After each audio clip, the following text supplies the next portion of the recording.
Bienvenidos a los amigos estudiantes y profesionales del Perú y de los países de habla hispana que están conectados tanto en el Facebook como en el programa UPU. Este programa se transmite gracias a la Universidad Peruana Unión y a sus 3 campos. En nuestro medio tenemos a 2 destacados profesionales y diría que más que profesionales, maestros, guías en la difícil tarea de enseñar y amar una ciencia que a veces a nosotros nos ha parecido difícil, las matemáticas. Tengo el honor de presentar al magíster Carlos Moncayo Ferrer, maestro de educación secundaria, licenciado en Ciencia de la Educación por la Universidad Nacional de Educación, con una especialidad en matemática e informática. Ha terminado sus estudios de maestría en administración educativa y tiene una especialización en didáctica de la matemática por la Universidad La Salle. Tiene diversos reconocimientos, ha hecho trabajos diversos que sirven para mejorar las matemáticas. Actualmente ha participado en congresos regionales, nacionales e internacionales y matemáticas OA, otros algoritmos para las operaciones matemáticas que está comprendido dentro de la investigación-acción en educación matemática.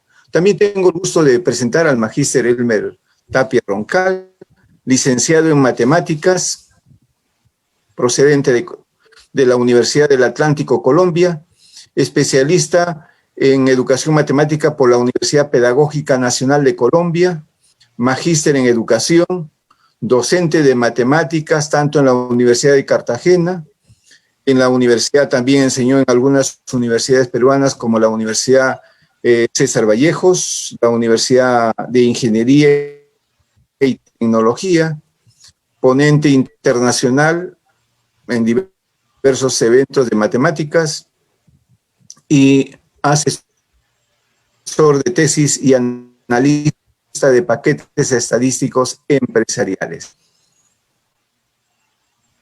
Tengo el gusto de presentar a estos eminentes profesionales en el área de matemáticas.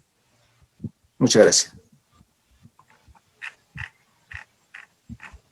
Gracias, doctor. Vamos a iniciar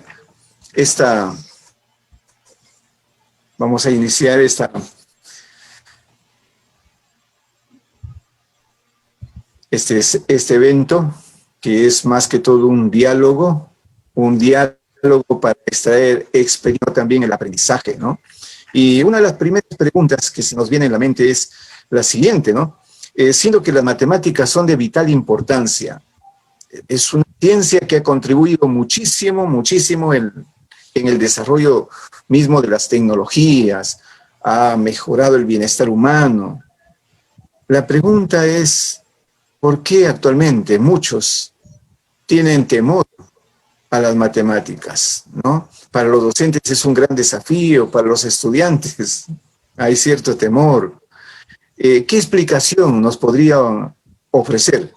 Empezamos con el doctor Carlos Moncayo y luego su opinión del magíster Elmer Tapia. Muchas gracias, doctor Alfonso Paredes. Realmente es un privilegio estar en este lugar. Un privilegio también ver después de muchos años al magíster Elmer. No sé si se acordará de mí, estábamos mucho más jóvenes, han pasado muchos años. Es una pregunta bastante complicada la que nos hacen. Y voy a tomar como ejemplo el Perú. El Perú ha invertido muchísimo dinero, millones de soles, en tratar de mejorar la calidad educativa en nuestro país. Invirtió en un currículo nacional por competencias bastante bueno, yo diría que bastante interesante el currículo que propone el Estado peruano para nuestro país. Pero, ¿dónde está el problema? ¿Por qué hay tanta reticencia por parte de los estudiantes para con esta área? Porque considero, en mi humilde parecer, que se está equivocando en el foco, en la forma como se está planteando. Existe un currículo, acá lo tengo en mi mano, el currículo nacional. perfecto, bello, precioso, interesante. Puede tener algunas deficiencias, algunos errores, pero no está aterrizando a donde debe de aterrizar. ¿De qué sirve tener un currículo maravilloso, un currículo bueno en el papel, si no, este currículo no está llegando al maestro, a quien debe de llegar? El área de matemática en nuestro currículo tiene 4 competencias, 4. Y muchos de nuestros maestros, tengo el privilegio por el trabajo que desempeño dentro de la organización, de haber visitado y recorrido casi todo el país, casi todo. Y una de las dificultades que he encontrado, no solamente dentro de la organización, sino también fuera de ella, es que los maestros no conocen, por ejemplo, las diferencias entre esas 4 competencias. No saben la diferencia entre una competencia de cantidad y una competencia de regularidades, equivalencias y cambio. No llegan a comprender en qué consiste la competencia geométrica y las competencias destinadas al área de estadística. Y es porque el Estado se ha abocado mucho a invertir mucho dinero en elaborar un currículo bueno, pero se olvidó de llevar este currículo hacia los maestros. ¿Y qué trae como consecuencia esto? Que los maestros sigan haciendo lo mismo, que vienen haciendo década tras década, año tras año. Yo siempre digo, nosotros somos educadores que hemos nacido en el siglo XX y que educamos a estudiantes del siglo XXI, pero con conocimientos de fines del siglo XIX. Esos somos los maestros hoy. Entonces, es una de las grandes dificultades. Olvidamos lo que Brunner escribió hace muchos años atrás, ¿no? Brunner dice que para que un estudiante desarrolle los conocimientos matemáticos, tiene en primer lugar que manipular. En segundo lugar, tiene que pictorizar y finalmente tiene que simbolizar. Y eso no se hace en la escuela peruana y tampoco se hace en la escuela latinoamericana. Y esa es una de las grandes dificultades por las cuales los estudiantes de hoy tienen dificultades, porque tú le presentas, yo pongo un ejemplo muy sencillo para cerrar y darle paso al magíster Elmes. Le pedimos a un estudiante que reste 23 menos 9 y al niño tú le dices, colocas unidades con unidades y tú le dices 3 menos 9 no se puede. No se puede. Tiene que prestarle el 2. Le va a prestar 1 para que pueda hacer esa operación. Y eso es una falacia. Eso es falso. Porque si usted, doctor Alfonso, me debe 9 soles y yo le cobro, pero usted solo tiene 3, ¿qué va a hacer? Me va a dar los 3 soles y me va a decir, Carlos, te debo 6. Entonces sí se puede. Es la forma, ¿no? Cómo el maestro se planta, se para frente al estudiante debido a la escasez de herramientas que tiene, que hacen que la matemática se vuelva muchas veces tediosa y difícil para nuestros estudiantes, siendo de tanta importancia.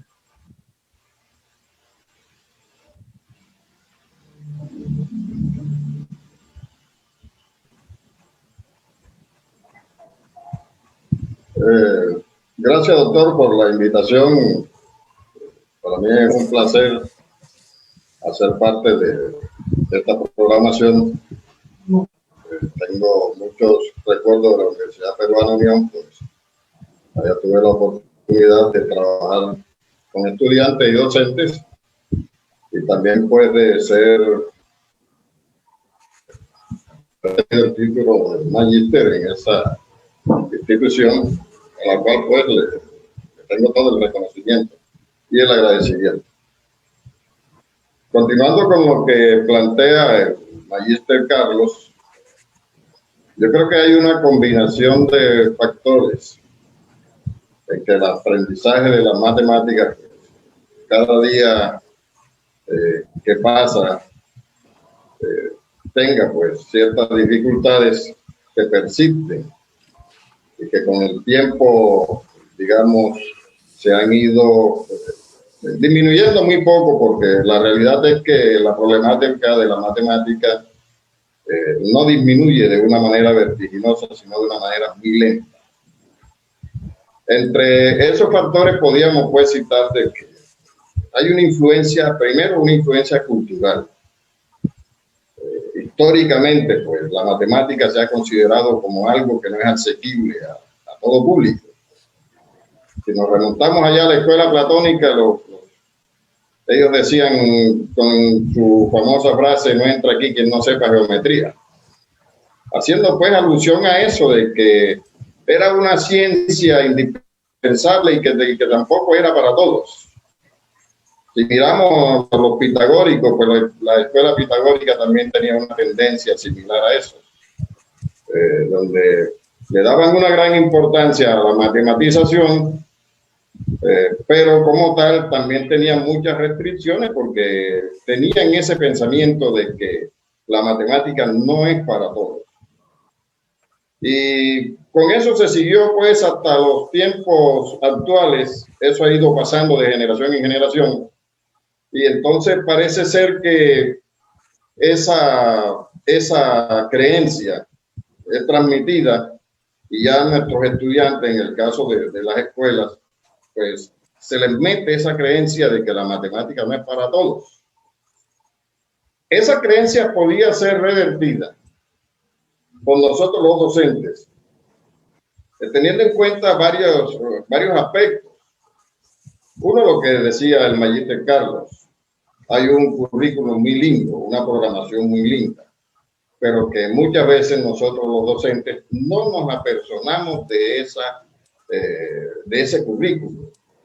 Hay estrategias metodológicas, pero que muchas veces los docentes no somos muy dados a la investigación matemática, a pesar de que exista a nivel internacional muchas entidades que todos los días, sin cansarse, trabajan en cómo enseñar matemáticas, tratando desde el aspecto emocional, tratando desde, digamos, el desarrollo del pensamiento lateral en matemáticas, como lo hacen los asiáticos, y tratando, pues, haciendo combinación de estrategias.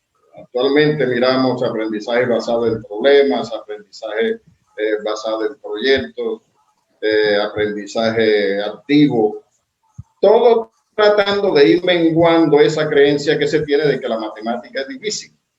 Es un reto que tenemos nosotros los profesores de matemáticas para hacerle ver al estudiante, hacerle ver a la comunidad de que la matemática no es difícil, que la matemática es, digamos, el lenguaje con el cual, como decía Galileo Galilei, el lenguaje con el cual se escriben las leyes del universo.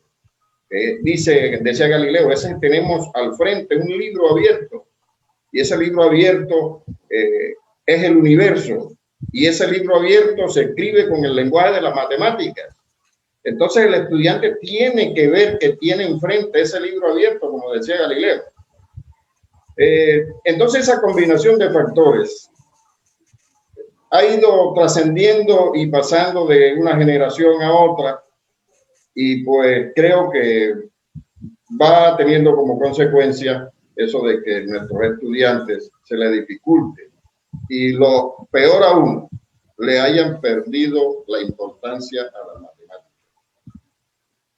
Entonces, digamos, podría decirlo que hay unos factores, hay una combinación de factores metodológicos, unos factores de creencias, unos factores de actitudes, que mezclados todos juntos conllevan a eso de que los estudiantes nuestros o no les gusta o son apáticos o no ven la importancia como tal en la matemática.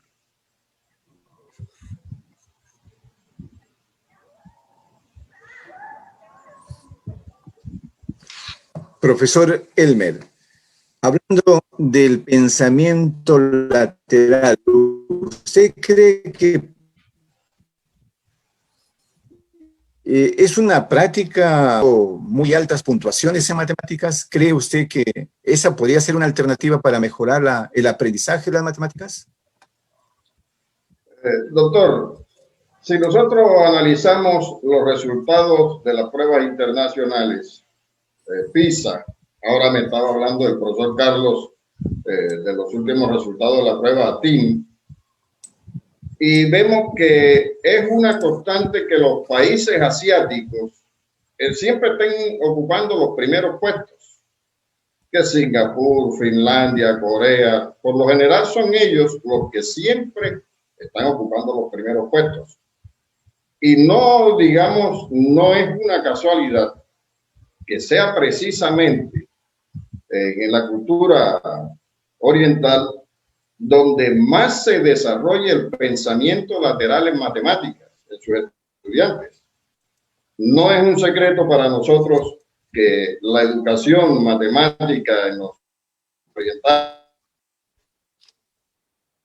acertijos, rompecabezas, desafíos, lo podemos mirar, digamos, en los concursos de matemáticas, el sudokus, resolver sudokus, el cubo de Rubik, vemos cantidades de actividades que ellos utilizan para estimular el pensamiento lateral en los estudiantes y no quedarse únicamente con el pensamiento vertical como tradicionalmente hacemos en nuestra cultura. Le hemos dado una importancia al pensamiento vertical y dejamos muy de lado todo lo que es el pensamiento lateral en matemáticas. Tenemos las recomendaciones del doctor Eduardo de Bono de cómo ese pensamiento es un complemento, porque es un pensamiento que desafía más.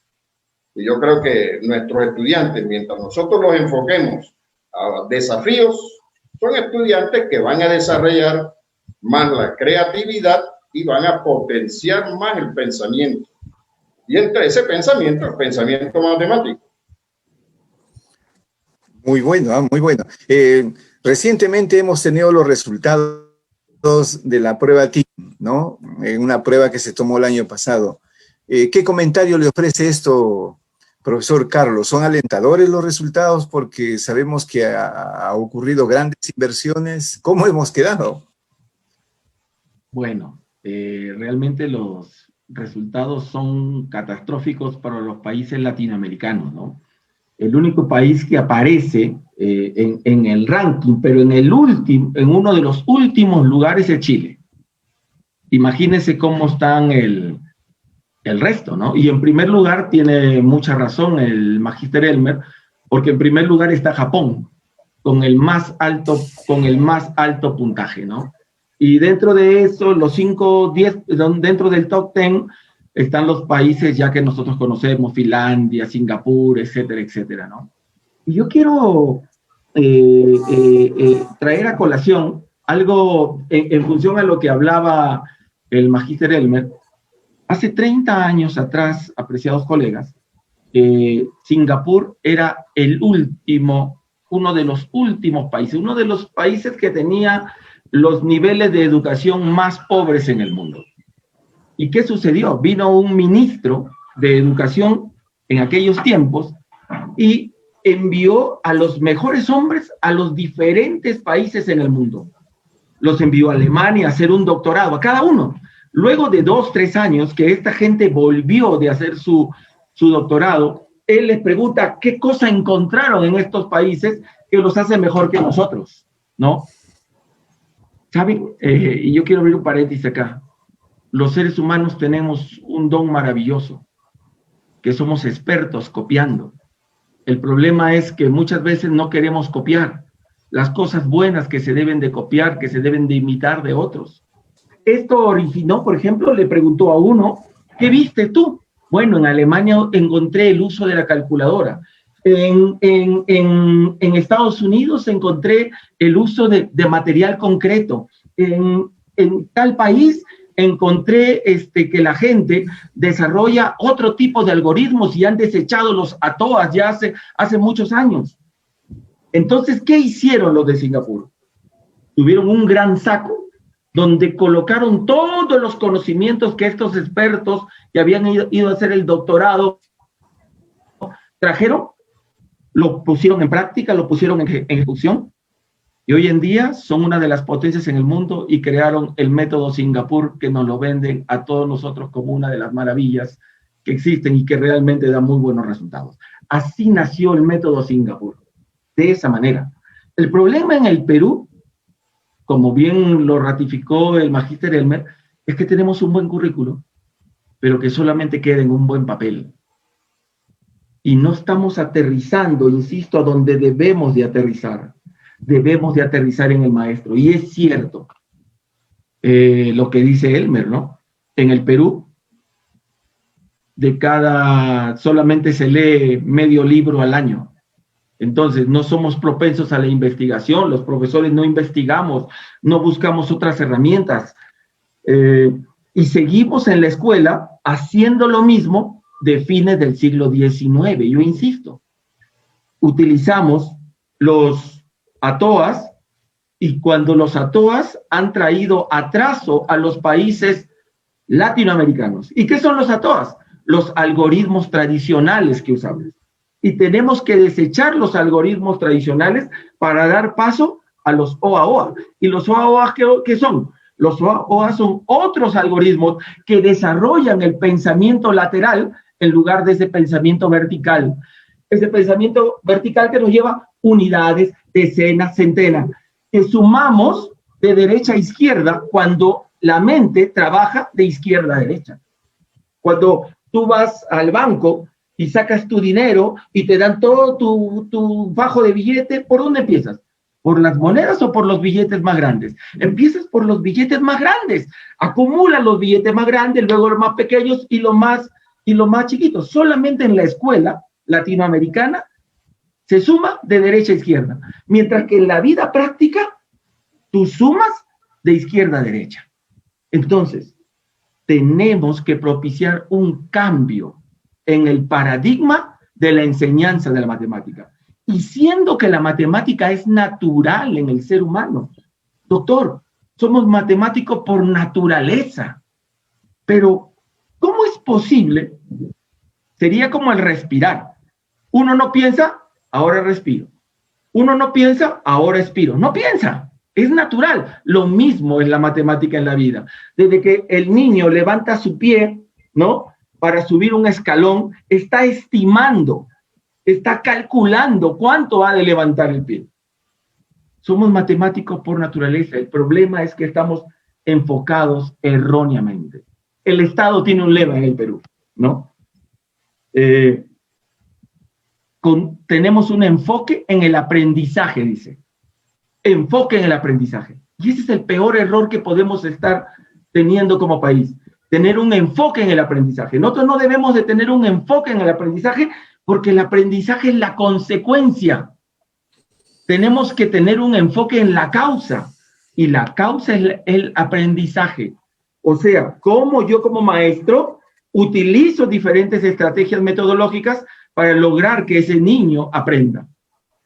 Es triste, doctor y Elmer, que un chico sale del 5º año de secundaria en el Perú y tú le preguntas qué es un número y no sabe qué es un número. Él cree que ese símbolo que ve, cree que ese es el número, cuando eso en realidad no es el número, es parte de un número. Así estamos educando y tenemos que hacer un cambio. En primer lugar, yo tomo lo que Elmer dice, tenemos que hacer un cambio en la mente del maestro. Tenemos que cambiar su paradigma. Más cambiar paradigma, doctor, no es fácil y usted es un experto en eso. Consideramos que es importante, como usted dice, enfocarnos más en el proceso, ¿no? Resultado finalmente, pero el proceso, la guía, lo que podamos hacer durante ese camino. ¿Qué estrategias usted cree que se podría realizar para fortalecer precisamente la labor del docente durante el proceso, durante la formación, ¿no? Parece que esa evaluación formativa se torna solamente sumativa al final, pero no hay un proceso, no hay, digamos, estrategias de ayuda para encauzar a los estudiantes. ¿Qué nos puede decir el profesor magíster Elmer Tapia con respecto a su experiencia en el Perú, ¿no? En algunas universidades también peruanas? ¿Qué encontraba? ¿Qué dificultades ha encontrado? ¿Y qué propone usted al respecto? Bueno, doctor, En la cuestión del proceso de enseñanza de la matemática, decía en la intervención anterior que hay algunos factores, o sea, una combinación de factores, los cuales dificultan el proceso. Entonces, desde mi punto de vista, yo diría que primero debería hacerse una revisión a lo que nosotros enseñamos. ¿Por qué hay una revisión? Porque no podemos desconocer que con el avance tecnológico hay muchos contenidos que han ido perdiendo cierta relevancia, pero que nosotros los conservamos como tal. Entonces, arrancaría por ahí de esa forma, haciendo una revisión a lo que enseñamos. O sea, antes de mirar cómo lo enseñamos, también qué es lo que estamos enseñando. Porque yo diría que hay que ajustar los contenidos matemáticos a la realidad, a la actualidad. O sea, una actualización. Que sea la esencia de lo que estamos llevándole a nuestros estudiantes, porque a medida que nuestro estudiante no le vea la importancia, la pertinencia a esos contenidos, entonces no le va a dar el valor suficiente a lo que nosotros le estamos impartiendo. Como segundo, lo que proponía anteriormente, los docentes de matemáticas tenemos que investigar dentro de la educación matemática. Tenemos que experimentar dentro de la educación matemática. Porque, digamos, hay muchas teorías, todas esas teorías son muy hermosas. Son muy hermosas todas esas teorías. Pero si nosotros no nos enfocamos y no somos investigativos, entonces no le vamos a sacar la esencia a lo que es un aprendizaje basado en problemas. Por ahí leí algo de usted también en aprendizaje basado en la especulación. Yo acá estoy con unos amigos haciendo unos trabajos acerca del aprendizaje basado en la experimentación. Algo que rete a los estudiantes. Entonces, no solamente mirar qué se enseña, sino también cómo se enseña. Y dentro del cómo se enseña, nosotros los docentes, que yo considero pues, que aunque no seamos el centro del proceso, sino que seamos los guías del proceso, los que moderemos ese proceso, sí tenemos la mayor responsabilidad dentro del proceso. O sea, es mi opinión de que nosotros los docentes tenemos la mayor responsabilidad dentro del proceso. Entonces, ¿qué sucede? Que nosotros ya miramos los contenidos, a veces ya vienen unos contenidos que pueden estar desafinados. Debemos afinarlos. Hay unas estrategias que nos están proponiendo, como lo he nombrado, aprendizaje basado en problemas, en proyectos, en la experimentación, en la especulación, aprendizaje, digamos, muchas teorías acerca de cómo enseñar la matemática.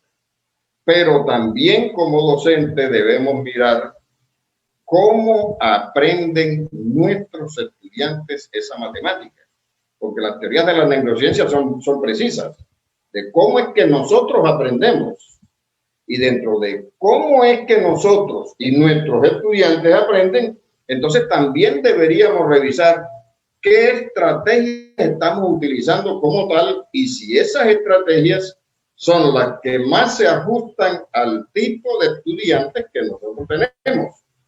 Porque sucede lo siguiente, muchas veces nosotros tomamos un determinado tema y dentro de ese determinado tema tenemos, digamos, una estrategia. Esta estrategia que voy a utilizar es aprendizaje basado en problemas. Y planteamos una situación muy linda, una situación, digamos, que conduce a la creatividad, que conduce a la reflexión, que conduce a todo. Pero posiblemente también hayamos dejado de lado de que esa situación que estamos planteando va para un tipo de estudiantes nuestros, porque no todos tienen el mismo estilo de aprendizaje. Entonces yo diría que sería también otra, digamos, como sugerencia, de que nosotros los docentes a la hora de programar nuestras actividades tengamos en cuenta qué estilos de estudiantes tenemos, o sea, cuál es el estilo de los estudiantes, porque no puede ser la misma situación para un estudiante que tiene un estilo reflexivo o como para un estudiante que tiene un estilo pragmático, un estilo analítico, un estilo teórico. Porque de acuerdo al estilo de aprendizaje, si yo le puedo plantear una determinada situación, así le va a poner el interés. Porque no puede ser el mismo desafío que le presente a un estudiante de ingeniería a que le presente a un estudiante de matemática pura. Porque de pronto el estudiante de ingeniería, si le hacemos una valoración, es un estudiante que es más pragmático. Y sucede lo que muchas veces no sucede. Creo que a Magíster Carlos es posible que le haya sucedido, que un estudiante le diga, profesor, a mí no me interesa tanto los métodos, no me interesa tanto el procedimiento, a mí lo que más me interesa en sí es el resultado como tal, porque de pronto estamos frente a un estudiante cuyo estilo de aprendizaje es pragmático. Y nosotros, los docentes, muchas veces las situaciones que presentamos a los estudiantes, por nombrar una de las estrategias que tengamos, las para un solo de estudiantes. Muchas veces, por no ser investigadores de la actividad matemática, no vemos qué estrategias utilizan nuestros estudiantes para aprender. Entonces, ni revisamos las estrategias que utilizan nuestros estudiantes, y tras de eso nosotros utilizamos la misma estrategia de enseñanza para todos los estudiantes y considerar que ellos tienen sus estilos propios, y dentro de esos estilos propios también tienen, digamos, un ritmo propio, porque también a veces pretendemos que enseñar todo al mismo ritmo, con la misma situación, a todos los estudiantes. Entonces, como planteaba al inicio, es una combinación de factores. Quizás demoraríamos aquí toda la noche nombrando cuáles son esos factores, qué podríamos hacer para mejorar cada uno de esos factores, para que esta actividad, digamos, que nos reta mucho a los docentes de matemáticas, se convierta en algo agradable para el estudiante. Porque el reto mayor que tenemos nosotros es hacer que el estudiante vea la matemática como algo agradable, como algo necesario, como algo que le sirve para escribir en ese gran libro abierto, como dijo Galileo, que es el universo como tal.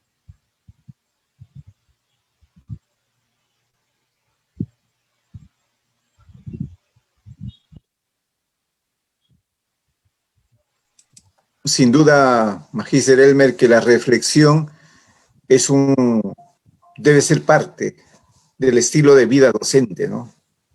Reflexionar sobre cómo aprenden los alumnos, sobre cómo enseño, si llego o no llego a los alumnos, estudiar la diversidad de los estudiantes, sin duda que es un trabajo arduo, pero que debe de hacerse a tiempo, ¿no? Si queremos tener muy buenos resultados.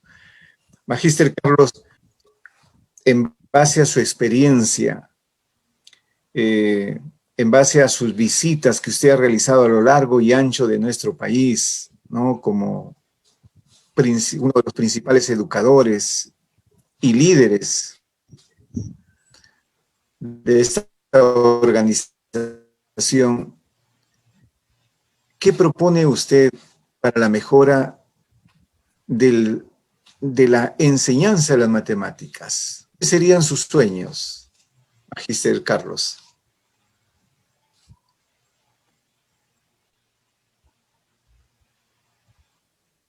Hay un pasaje de una autora muy famosa, Helen White, que me inspiró hace muchos años a investigar mucho más sobre la enseñanza de las matemáticas. Y ella dice así: cada ser humano creado a la imagen de Dios está dotado de una facultad semejante, dice, a la de su creador. Este pasaje lo hemos leído muchas veces y yo escucho que lo repetimos muchas veces, pero parecería que lo entendemos pocas veces. Dice, cada ser humano, o sea, todos, sin excepción, con diferentes ritmos y con diferentes estilos de aprendizaje. Pero cada ser humano, dice, creado a la imagen de este creador, está dotado de una facultad semejante a la de él. Dice, la individualidad, en primer lugar, la individualidad, aquí, las personas que estamos en este lugar tenemos nuestra individualidad, y dice, y la facultad de pensar y hacer. Pensar y hacer. No dice de pensar únicamente, sino que dice de pensar y hacer. Dice que el rol de la verdadera educación es desarrollar esta facultad. Muchas veces en el aula solo se piensa, doctor. Se le dice al niño, todo número elevado a la 0 es 1. Y todos repetimos cualoritos. Todo número elevado, 5 a la 0, 1, 10 a la 0, 1, 1000 a la 0, 1, menos 10, todo el menos 10 a la 0, 1. Y todos repetimos. Ahora, resuelvan estos ejercicios. Solo pensamos. Pero no somos capaces de decirle al niño, ¿por qué? A ver, manipula material y dime, ¿por qué crees que todo número elevado a la 0 es 1? ¿Y saben, doctor? Miles de educadores tampoco saben la respuesta. Porque solamente nos hemos quedado en el nivel de pensar, más no hemos ido al nivel de hacer. Y tenemos un currículo tan extenso, y aquí quiero tomar lo que dice Elmer, lo anoté, es necesario ajustar los contenidos. Hay contenidos que enseñamos que ya no sirven. No sirven. Y seguimos haciéndolo. Y quiero citar a un paisano tuyo, Julián de Zuviría, una de las personas a las cuales yo respeto y admiro y sigo hace muchos, muchos años. Considero que él es uno de los revolucionarios de la educación colombiana. Si bien no está dentro del top, pero definitivamente la educación colombiana ocupa un lugar importante en Sudamérica. Él dice, menos es más. Menos es más. Entonces es necesario que escudriñemos todo el currículo, que quedemos con lo bueno y que desechemos lo que no sirve. Es necesario. Entonces, propongo que ese currículo sea rigurosamente escrutado por los maestros. Mas para eso necesitamos maestros con conocimiento disciplinar, con conocimiento didáctico, con conocimiento pedagógico, con pasión. Y digo pasión y recuerdo a Edgar Morin. Edgar Morin dice que educar es emocionar. Muchos estamos preocupados en querer ganar el cerebro del niño en lugar de ganar su corazón. Cosas tan sencillas que podríamos hacer dentro del aula. Enseñarles a pensar y hacer. Ganarnos su corazón en lugar de bombardear su mente. En escrutar ese currículo y desechar aquellas prácticas en el área de matemática que desarrollan un pensamiento vertical en lugar de un pensamiento. El ser humano va de izquierda a derecha y nosotros queremos ir de derecha a izquierda y eso solo sucede en el aula. Yo creo, doctor, que tenemos un compromiso como educadores y desde mi posición, trato cada día, dedico horas semanalmente a la preparación de docentes. Tengo un grupo de docentes dentro de un grupo privado de Facebook y vamos creciendo cada día, estamos a punto de llegar a los 1000 que están dispuestos a iniciar la revolución, el cambio, la ruptura de ese paradigma que nos hace ver la educación de una manera errónea. Esa sería mi humilde opinión, doctor Alfonso Paredes.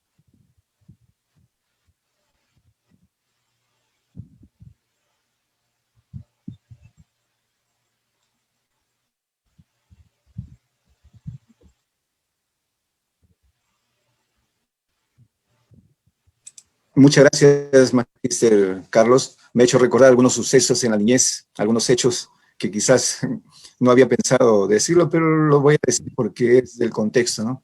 Para aprender matemáticas en mi edad era difícil. Y si no lo sabía, la tabla del 1 al 12, la solución estaba en extender. Eso para mí era dificultoso, ¿no? Porque el llanto venía, el dolor y el llanto venían enseguida. Y a veces prefería yo salir al campo. Y en el campo, ahí la gente del campo es la que a veces nos enseñaba la matemática más práctica, en el mismo campo, ¿no? Recuerdo, bueno, quizás también no, las matemáticas me eran muy difícil porque yo estaba en un aula donde la mayoría tenía 2 años más que yo era el más pequeñín, pero me parece que las cuestiones prácticas, concretas, nos ayudan a aprender las matemáticas. Recuerdo muy bien que estábamos en segundo de secundaria, hubo un concurso de Senati, donde nos hablaban de las pruebas de habilidades matemáticas, etcétera, ¿no? Nos iban a seleccionar solo jóvenes de entre 500 de la Cooperativa Agraria Cartavio para ser adiestrados en una profesión técnica de secundaria de los últimos años, cuarto, quinto año, nosotros los pequeños de segundo año. Pero yo recuerdo que si es que aprobé dentro de los 8, fue por esa educación matemática práctica que he recibido, ¿no? Hoy ya no hay los reglazos, pero creo que la educación matemática merece la atención nuestra. Por ejemplo, este es un gran esfuerzo, este webinar es un gran esfuerzo para que la experiencia de ustedes se revierta en favor de la educación.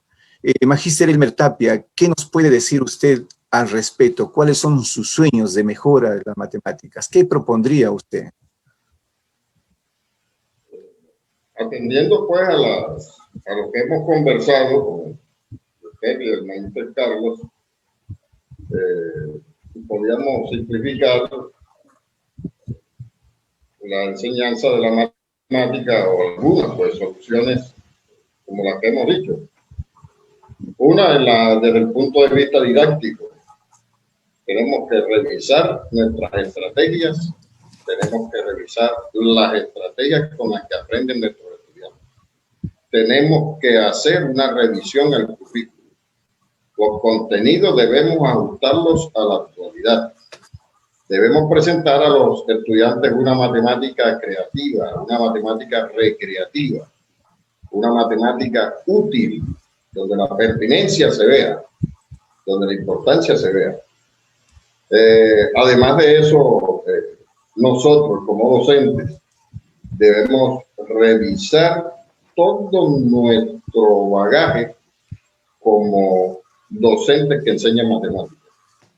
Porque lo que decía el profesor Carlos ahora con el ejemplo que colocaba, de que incluso muchos docentes, sin ánimo de, digamos, de denigrar de nadie, pero sí existen o insistimos, quizás no nos incluimos ahí en algunas cuestiones docentes que muchas veces desconocemos cosas que debemos conocer y que las cuales nos pueden servir para hacer reflexionar a nuestros estudiantes y mostrarles que la matemática no es como se pinta, porque muchas veces nosotros mismos somos los causantes de esa apatía.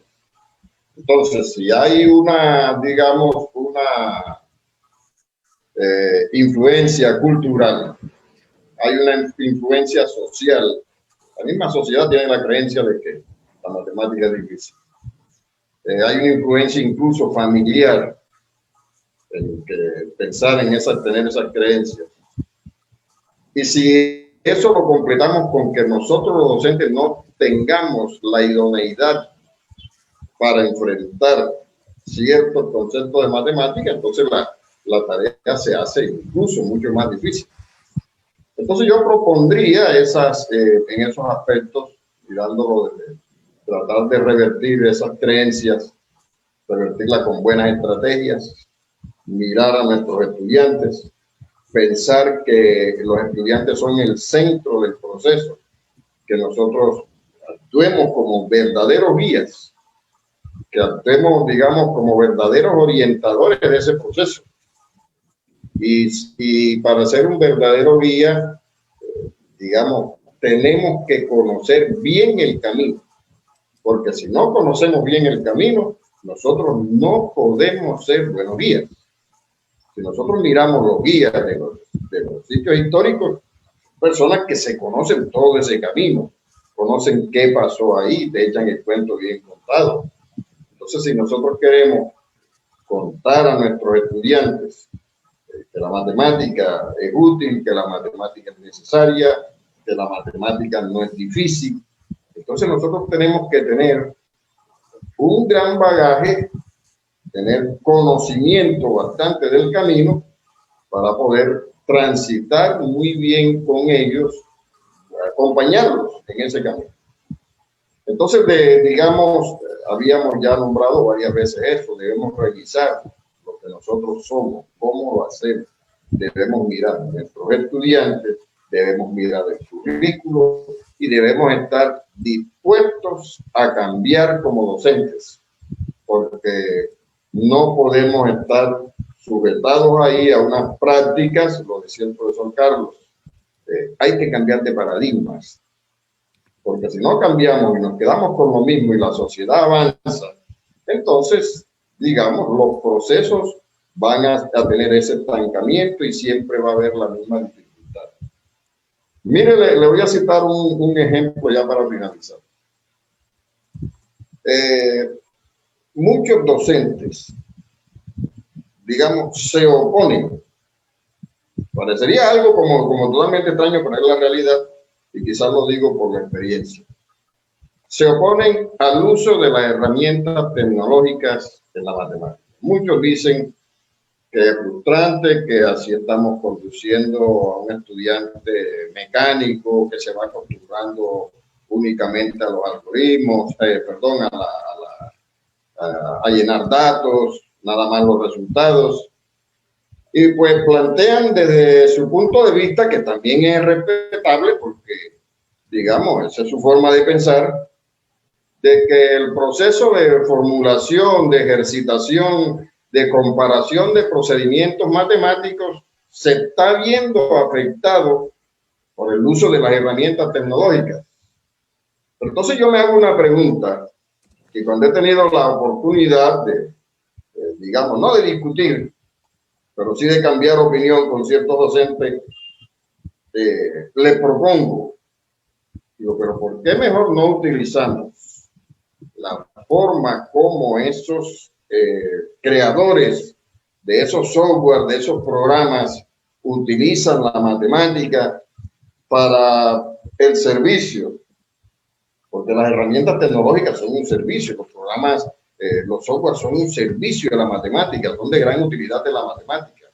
Entonces, siempre propongo eso. En vez de nosotros estar mirando que esos software, que esas herramientas están afectando la ejercitación, la comparación, la formulación de procedimientos matemáticos, ¿por qué no utilizarlo lo contrario? Entonces es donde entra en juego lo que estaba planteando. Tenemos que estar abiertos al cambio, pero estar abiertos de una manera que aceptemos que hay cosas que debemos mejorar, que hay cosas nuevas que debemos hacer y que debemos aceptar los nuevos retos que nos está proponiendo la educación y la sociedad actual.